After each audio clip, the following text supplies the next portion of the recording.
यशोमती मैया के नंद लाला।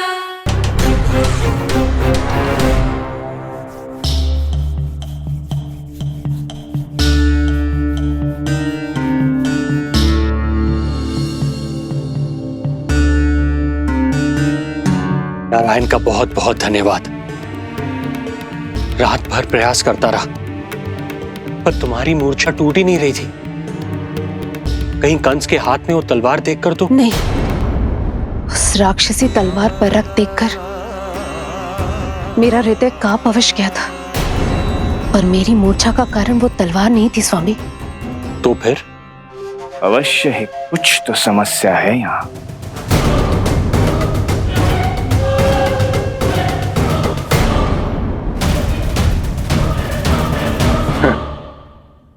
मित्र बाणासुर, बड़े दिनों बाद भेंट हो रही है और कंस के रहते कभी कोई समस्या हो सकती है क्या? चिंता की कोई आवश्यकता नहीं। अरे बातों में क्या रखा है, आओ गले लगो।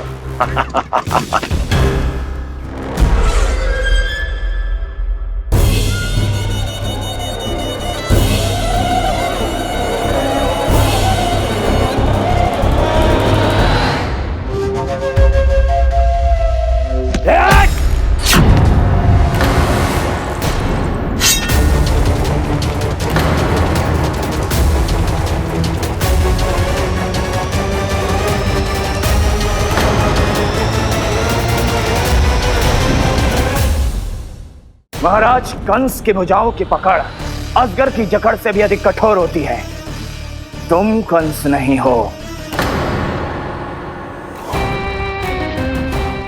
मित्र बाणासुर, ये तुम क्या कर रहे हो? भय से कपकपाना यह सिद्ध करता है कि तो कंस कहलाने के योग्य भी नहीं है। सत्य बता, कौन है तू? मेरी मूर्छा का कारण था वो व्यक्तित्व, रक्त से सनी तलवार जिसके हाथों में थी। वो व्यक्ति कंस नहीं था स्वामी।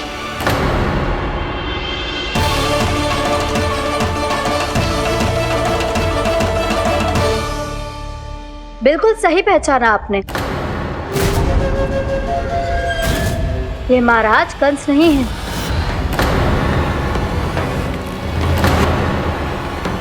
यदि वो कंस नहीं था तो फिर था कौन? ये है राष्ट्रपाल, कंस का भाई, मेरे सीधे साधे भैया राष्ट्रपाल।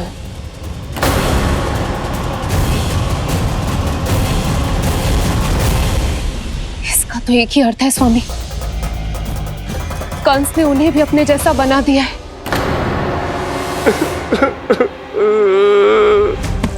नहीं, भ्राता बाणासुर, मैंने कुछ नहीं किया, मुझे क्षमा कर दो। इन दोनों ने मुझसे बलपूर्वक सब कुछ कराया है। क्या करवाया और कहां है मेरा मित्र कंस?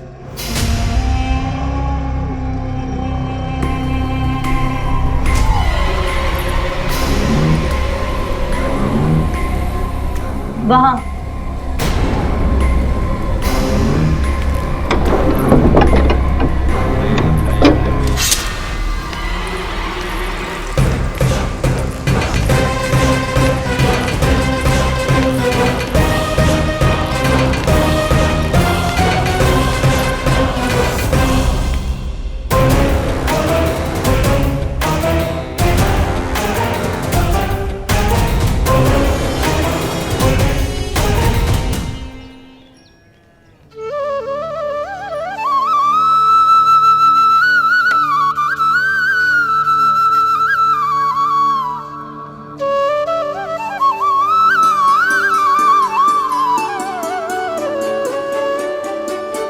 तुझे सच्ची में फल चाहिए ना? कहीं औरों की तरह तेरी मैया भी क्या है ये पूछकर वापस तो नहीं भेज देगी ना? व्यर्थ ही मत कष्ट दो इस बुढ़िया को। ना ना, फल लिए बिना थोड़ी जाने दूंगो। सुबह से बहुत सारा काम करो है मैंने। अब तो तीव्र भूख भी लग गई है।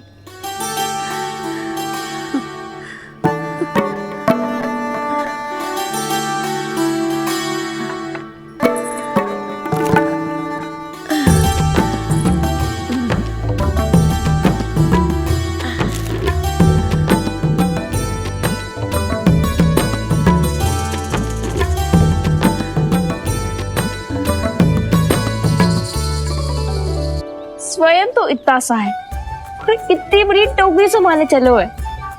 किसी की सहायता करने के लिए तन और मन के बल से अधिक निश्चय में बल होना चाहिए।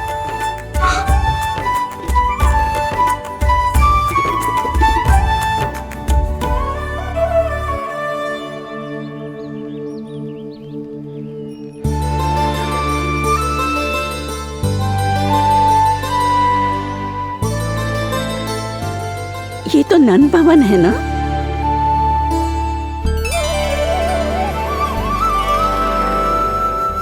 और तुम नन जी के लल्ला हो ना?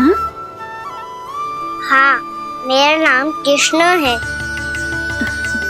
पर आप मुझे लल्ला और कान्हा बुला सकती हैं। सब अपने मुझे इसी नाम से बुलाते हैं। तो मैं भी तुम्हारी अपनी हूँ। इन संसार में सभी मेरे अपने हैं और मैं सबका। कभी कभी जो कैसी बातें कर देता है।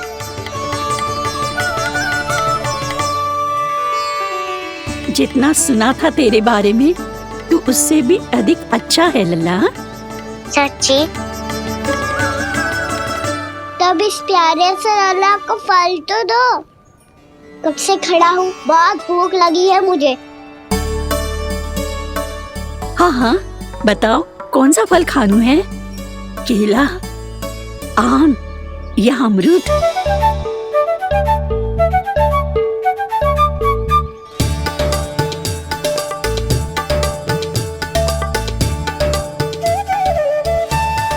आम दिखने में मीठे लग रहे हैं, अमरूद बहुत रसीले और केले मेरे जैसे पीले वस्त्र पहन के बहुत अच्छे लग रहे हैं।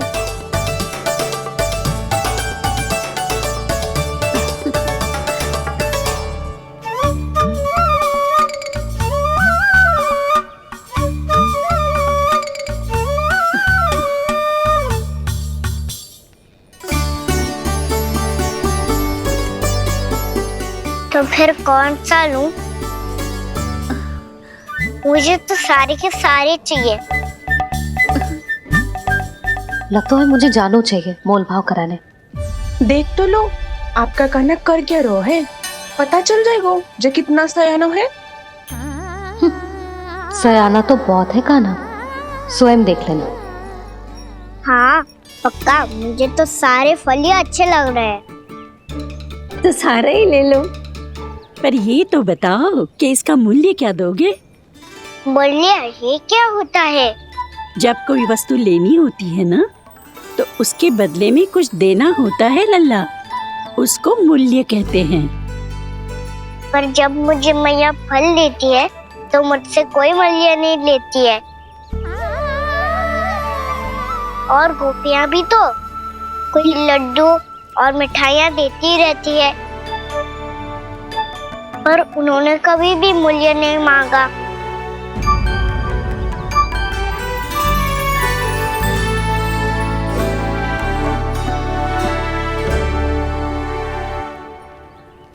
मैं भी कैसी हूँ, एक नन्हे से बच्चे से मूल्य मांग रही हूँ।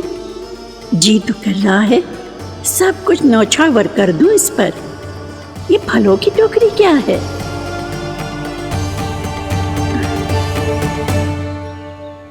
एक बात तू गांठ बांध ले कि कोई भी कभी भी तेरे द्वारे से निराश ना लौटे, तभी तू अच्छे बालक के साथ साथ अच्छा राजकुमार कहलाएगा। आप निराश ना हो, मैं आपके लिए अभी मूल्य लेकर आता हूँ।